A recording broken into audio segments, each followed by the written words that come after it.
Hi hello friends, இப்போ நான் உங்ககிட்ட ஷேர் பண்ணக்கூடிய விஷயம் எதை பற்றியதுன்னா கடிகாரத்தை பற்றியது தாங்க. கடிகாரம் அப்படின்னு சொன்ன உடனேயே நமக்கு முதல்ல ஞாபகம் வரக்கூடியது அதில் காட்டக்கூடிய நேரம் தான். கடிகாரத்தில் காட்டக்கூடிய ஒவ்வொரு நொடியுமே எல்லா மனிதனுக்குமே முக்கியமானது தான். நொடி அப்படின்னு சொன்ன உடனே எனக்கு ஞாபகத்தில் வரக்கூடிய ஒரே விஷயம் என்னென்னா, நான் முத்துக்குமார் அவர்களுடைய வரிகள் தான். அதாவது, வாழ்க்கையிலே இந்த நொடி வாசனையோடு நினைவிருக்கும் அப்படிங்கிற சாங் தாங்க. எனக்கு அந்த சாங்கை கேட்கும் போதெல்லாம் அந்த நொடியினுடைய அருமையும் அது வாசனையோடு நினைவிருக்கும் அப்படிங்கும்போது அந்த அந்த ஒரு பர்டிகுலர் டைமோட ப்ரீசியஸ் மூமெண்ட்டை அவ்வளோ அழகாக சொல்லியிருப்பாங்க.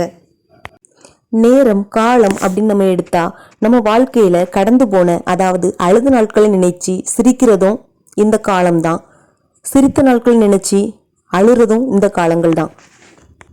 விலைமதிப்பற்ற கடிகாரத்தின் நேரத்தை உணர்ந்து செயல்படுவோம். நன்றி.